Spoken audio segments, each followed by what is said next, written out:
당정이 긴급 재난지원금을 모든 국민에게 주기 위해서 늘어나는 추가 예산을 지방비 부담 없이 국비로 충당하는 방안을 검토하고 있습니다. 지방정부 부담을 줄임과 동시에 추경안 처리에 속도를 내겠다는 생각인데 통합당은 추가 국채 발행에 난색을 표하고 있어 제안을 수용할지는 불투명합니다. 국회 연결해서 자세한 내용 들어보겠습니다. 이승배 기자. 네, 국회입니다. 네, 정부와 민주당이 추가 예산에 한해 전액 국비로 충당하는 안을 검토하고 있다는데 정확히 어떤 내용입니까? 네, 다소 헷갈릴 수도 있는데요. 긴급 재난지원금 전체를 국비로 충당한다는 것은 아니고 당초 소득 하위 70% 지급에서 100%로 확대하면서 늘어난 예산에 한해 국비로 충당하겠다는 겁니다. 이렇게 추가되는 예산이 4조 6천억 원입니다. 원래는 4조 6천억 원 가운데 3조 6천억 원은 국채 발행으로 그리고 나머지 1조 원은 지방비로 충당할 계획이었습니다. 하지만 지자체에서 이 비용이 과중하다는 반발이 나왔고 이에 따라 지방정부가 추가 부담해야 하는 1조 원도 국비로 메우기로 한 것으로 보입니다. 민주당 관계자는 부처별 사업을 모두 조정해야 하는 만큼 세출 조정을 해서 재원을 더는 확보할 수가 없다면서 지방정부의 재정 부담을 줄이고 추경안 처리에 속도를 내기 위한 방안이다 이렇게 설명을 했습니다. 당정의 고민 끝에 이런 방침을 내놓긴 했지만 통합당이 수용할지는 불투명합니다. 통합당은 전 국민에게 재난지원금을 주자는 데는 동의하지만 국채, 즉 나라 빚을 내는 것은 재정 건전성을 해친다면서 반대하고 있기 때문입니다.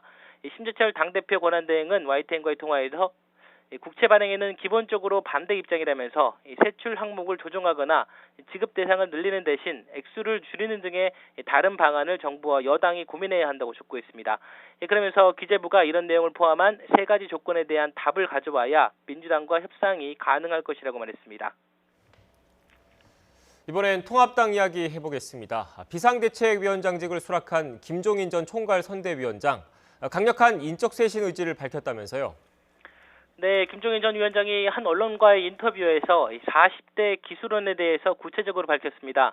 70년대 출생한 사람 가운데 경제 전문가를 국가적 지도자로 키워야 한다고 말한 건데요.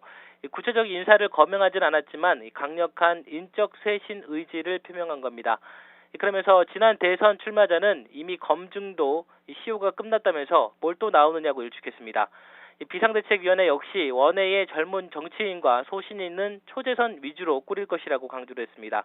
이 같은 발언에 당 안팎에서는 반발이 터져나왔습니다. 복당에서 대권에 도전하겠다고 공언했던 홍준표 당선자는 김 전 위원장의 과거 이력을 들추면서 공격에 나섰습니다.